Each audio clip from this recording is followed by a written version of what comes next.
Hey traders, David Frost, my strategic forecast. You're here for another episode of Common Sense Market Analysis. Today is Tuesday, June 14, 2022. We're looking at a daily chart of the SPY or Spider, which is the proxy for the S&P 500. What do we have on the docket today? The first thing we're going to do is take a look at the daily chart. We'll scale up and down from there when needed. The first thing we want to do is get the assessment. Where are they? Where are they headed? What's the direction? What's the trend? The trend is your friend, as we know, until she throws your crap out the window. So therefore, the trend is down. We know that. It's been down. We're just reviewing stuff. The market was trying to stage, we'll call it a rescue operation. They started to create a pattern that will normally result in a move in the northern direction. However, the same energy, if not released up north, will come back down south, which is what happened. Therefore, we have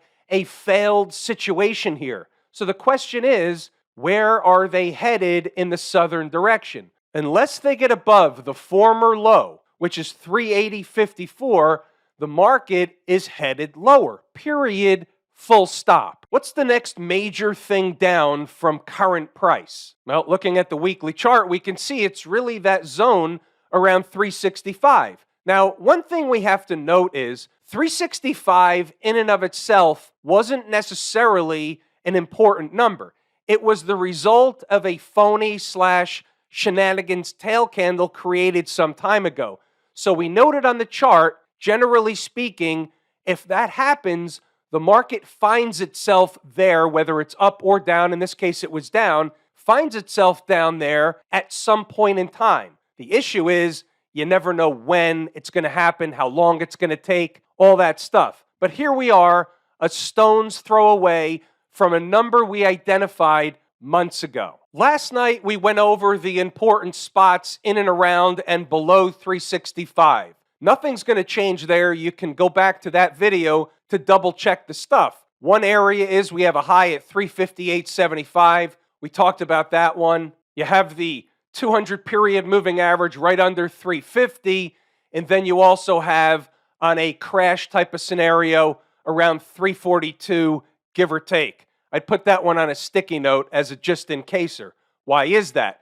Because tomorrow, Wednesday, we have the culmination of the two-day Kabuki Theater meeting. What is that? The Fed meets for 2 days.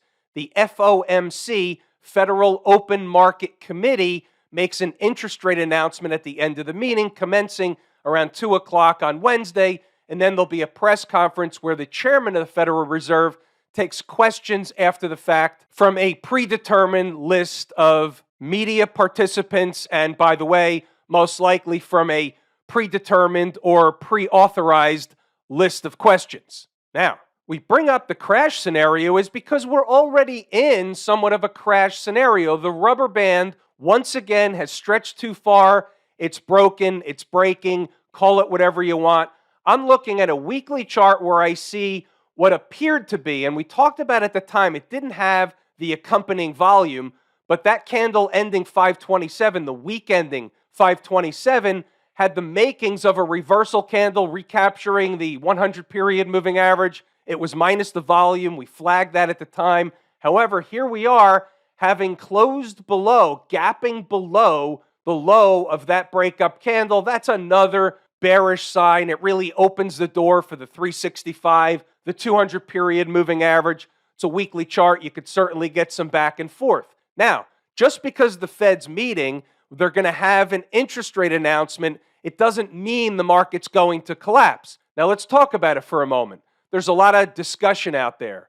The talking heads are spinning in the sand between 50 basis point raise, 75 basis point raise, 1 full percentage point basis raise. Here's the situation. Whatever the Fed does, 50, 75, or 100, the market's going to move, and it's likely going to continue with the volatility, the expansion of volatility. You're going to see tremendous swings in both directions. Now, one would say, well, if they only cut 50 basis points, won't the market rally? It might, or if the market doesn't rally, the media will come over the top. The talking heads will say, the reason the market fell apart is because they only raised 50 basis points, The market was looking for a better scenario, a better reaction from the Fed. They were looking for them to get in front of this thing more, at least 75 or a full point. That's what will happen if the market falls at 50 basis points. Let's say the market rises at the 50 basis points. Well, the talking heads will come over to the top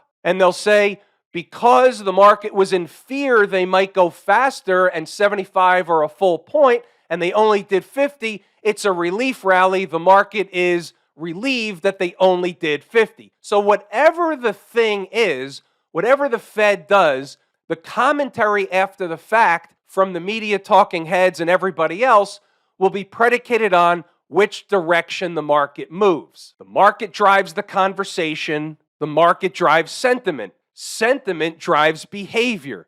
That's the way it works, not the other way around. Is there going to be a rip your face off, pie in the face type of rally coming soon? The answer is yes. The question is, from what price? I can tell you if they crash the tape after the Fed, before the Fed, either way, 342 and maybe down to 340 also, it's a big fat round number, that area will certainly be compelling for a snapback in the other direction, regardless of whether it's from an intraday perspective or it lasts several days or beyond. Put that one on a sticky note. It's in the just in caser part of the file. We'll do a little learnable moment here using the monthly chart. Let's find out the area around 340, 342, is that something that we should be looking at? What does another chart say? Do we get supported with that concept off the monthly chart? Well, we have a 50-period moving average. We looked at it last night, 344, 345 area. Let's say they spike it through. Well, all of a sudden comes into view is our 342. And then you have this scenario where the market runs up to this spot and is rejected, summarily rejected. This was the COVID crash, but this is essentially a breakout situation, meaning this is where the market broke out from the next go-around when it went back up in the recovery operation. So here's what we have. That high comes in at 339, slightly below the 342, 340 area, but it's in the ballpark. It's a monthly chart. Expansion of volatility takes precedent. You have a situation where the market's being driven off the longer-term charts, right? It's not being driven by a 10-minute chart. You know, sometimes, depending on what chart you're looking at, you can identify a target price based on where the market's going, what it's been doing. So let's just use an example and say the market was trending higher using just this 10-minute chart. Well, there may be and there is resistance areas along the way. We could certainly take a look at the high over here and say, well, they're going to make a run for the high under normal garden variety conditions. And if they can get above the high, it opens the door for more northern or more rally type stuff. But if they can't, the market will either find overhead resistance, get rejected, hang out for a cup of coffee, any one of those things. But if the market starts trending upward, we know that it's likely it can make a run for this 379, 380 area. Fair enough. We're at 373, 374. It's 50 S&P handles away, 60 handles, 40 handles, something like that. It's not that far. 4, 5, 6 S&P points or SPY points. That's logical and believable information. Using the same concept, but using a monthly chart, you can use the same stuff saying, hey, if they do this, then it looks like they're headed for this. Now, we have to have an understanding that it's not going to be in the next 10, 20, 30, 40 minutes that they get there. It may be the next several weeks or even few months that it gets there when looking at a long-term chart. But if we take a look at the 50-period moving average saying, hey, it's magnetic, it's going to draw price in, especially if they close the month below the former tail low. We have the 365, that area to contend with, but the market should be drawn into at minimum and likely spike through a la lower prices, the 344 and change, the 50-period moving average. It's the same conversation you have using a 10-minute chart or an hourly chart or any other chart. It's just off the longer-term charts, the numbers are bigger, they're wider, it takes longer, but all charts act and react the same way, and this is exactly part and parcel to the type of lessons and specifically the lessons that are given in the course, Lazy E-mini Trader. You understand, get an appreciation for how the market works, why it's doing what it's doing.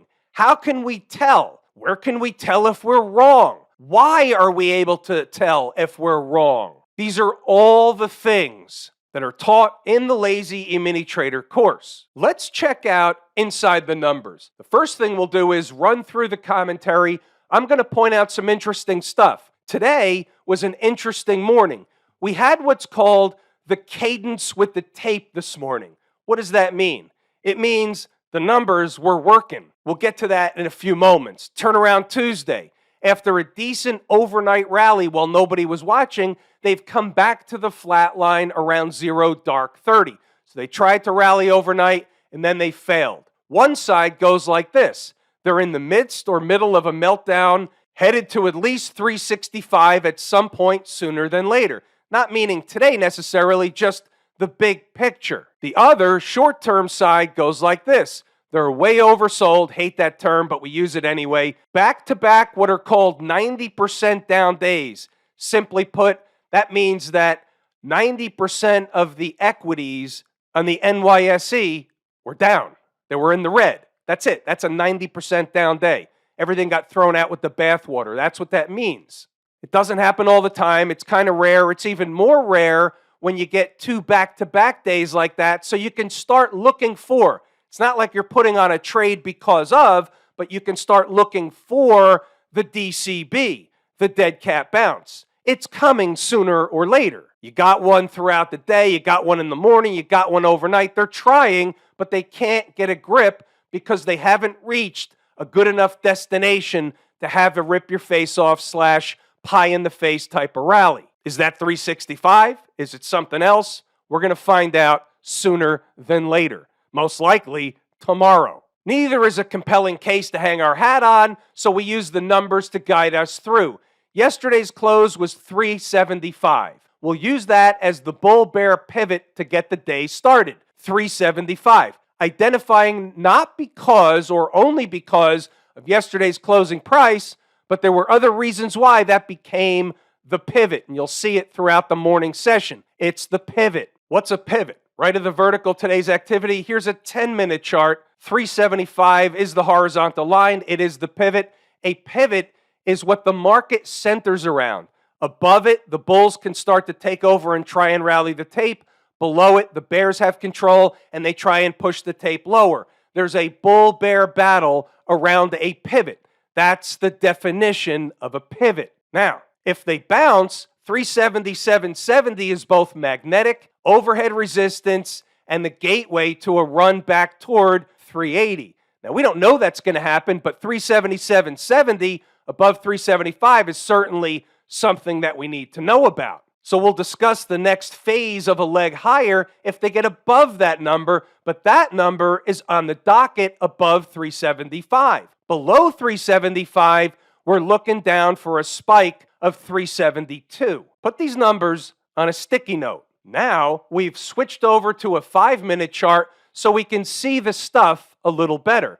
The top line is at 377.70. So you can see that was in fact A, magnetic, B, overhead resistance. They never made it back there past the morning session. 375 is the middle line. That's your pivot. You could see the market centered around that. Below is bearish. Above it, they try and rally it again. 371.85 is a spike of 372. They got a little bit lower, but they kind of hovered over it most of the afternoon. So that happens. You have to look a little bit lower because it's not the same type of support area once they come close or they eat time off the clock right above it. Nevertheless, they spike it. They pop back up. A spike of 372 was on the board, and it was, in fact, an important spot. It pays to know your numbers. Let's see what else we have as the day begins to get underway. 8:45, 377.70 is our early pivot. 9 o'clock, the thieves in the morning already ran a test of the early pivot,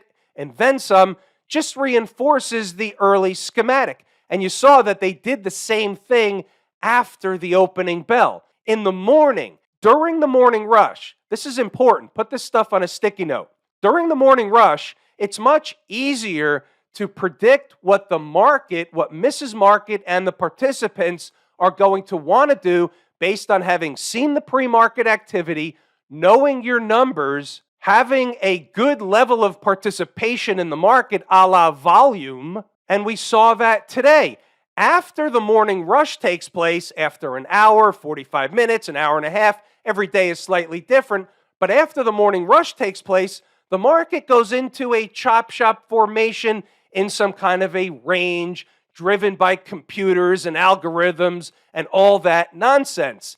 It's a much more difficult tape to trade than the one that's during the pre-market rush, let's say between 9:30 and 11 for argument's sake. That's when the business is done. The afternoon stuff is just informational stuff. There's a whole lot fewer traders taking trades in the afternoon. Yours truly included, and rightfully so. We need, as traders, participation. Okay, let's see what else we have. Above 377, the door is open for 380. Below 377.70, and the door is open for 375. And we saw what the market did, bouncing from one to the other to the other. And here it is even on a 3-minute chart, and you can see right of the vertical again, up to the resistance area, back to the what we'll call a midpoint or the center point or the pivot of 375, and then ultimately down to a spike of 372. And what did they do at the end of the day? This candle made a high of 374.98. This candle made a high of 375.04. Do we think that number's important? It was important in the pre-market. It was important in the morning. It was important in the afternoon. How you doing? It pays to know your numbers. 9:33, at some point they're going to make a run for 377.70 or higher. The question is, does 375 come before? That's at 9:33. What we're saying is they're going to hit them both. Back to the 5-minute chart, you can see what happened. First, they went down to 375. They turned around. They went up to 377.70, and that's where they found overhead resistance. They hit them both. Here's another little hint. If I think a number's important early on in the pre-market, when I'm doing the early work long before the market opens, and as we get closer to the opening bell, I see them playing games with that number. Tells me a couple of things. Tells me I was right about the number. I've got one of the numbers anyway, and the fact that they're playing games with it using the pre-market thieves as the mechanism, it's one of those things where the writing is on the wall more often than it isn't, where they're going to do the same kind of stuff after the opening bell. It's one of those, the writing is on the wall. Now, you wouldn't know that if you're new to the market. You wouldn't know that if you're not paying attention in the pre-market, and you wouldn't know that unless you were able to identify an important number and then see them playing games with it before the opening bell, after the opening bell, day after day after day. It's not every day, but they do it so much, it becomes predictable. It's not right every time, but it happens a lot. That's where the numbers come from a lot that you see on the board around the opening bell. We're generally looking for that juicy morning trade. That was it. So here's what we've got. In between the 377.70 and 375 is a chop shop. Below 375, the door opens for lower stuff, one level at a time. Traders who understand the risk can buy around 375. This is at 9:41. And below, down to 373.30. The risk is getting below and closing candles below 373.30.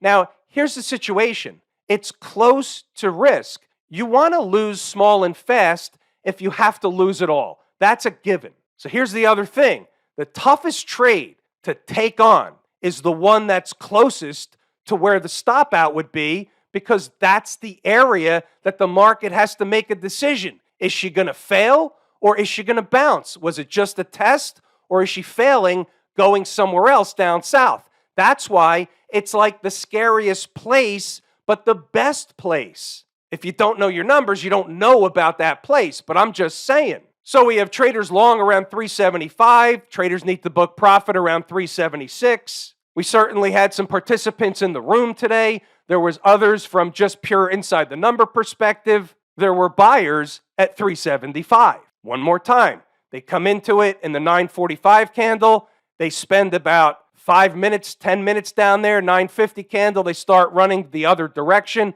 and they go right to 377.70. Using current math, that's about 27 3/4 handles. How you doing? We're moving along.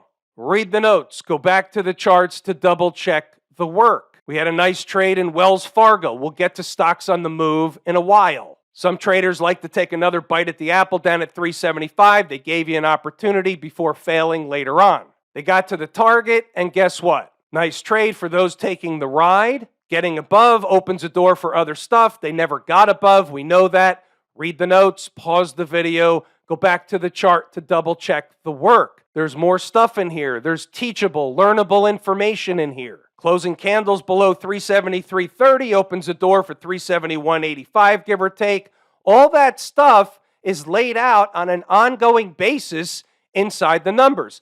This is your tour guide information. More often than not, out of the inside the number commentary, you're going to get one of those juicy morning trades within the first hour of the day. That's the goal anyway. Stocks on the move. There wasn't a lot of chum in the water this morning in terms of stocks on the move. We had some candidates, but only one ended up hitting their entry objective. It was Wells Fargo. Big Mo, BBY, AZN, and HUN, they're off the board. They become no trades by not getting to the preferred spot. There's a 5-minute chart of Wells Fargo. Right of its vertical is today's activity. You could see what happened. The opening print was 38.77.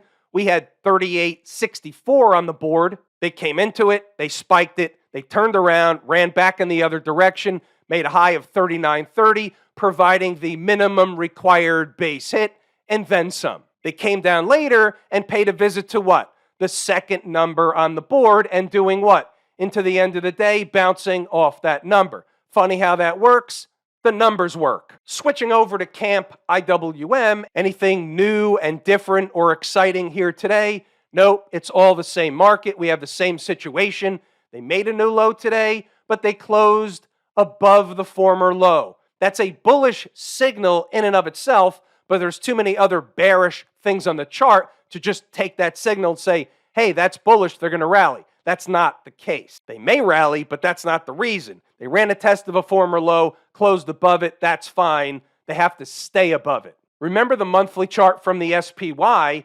This monthly chart looks slightly different. Look where we are relative to the low. This is the same low we just spiked and closed back above, but when you look at the monthly chart, you have a tail candle. The question is, are they really fighting this, or are they just behind in terms of trending lower into some kind of destination-ish place? We've identified 161, this is the weekly chart, as an important spot, but on a crash type of scenario, the just-in-caser thing we talked about before, around the Fed and all that stuff, what's the number below that in the crash scenario where they would be headed? Well, they'd have to pay a visit to 150, wouldn't they? Spike it through, come up short, all that stuff. Either way, 150, give or take, would be the next magnetic place underneath 161.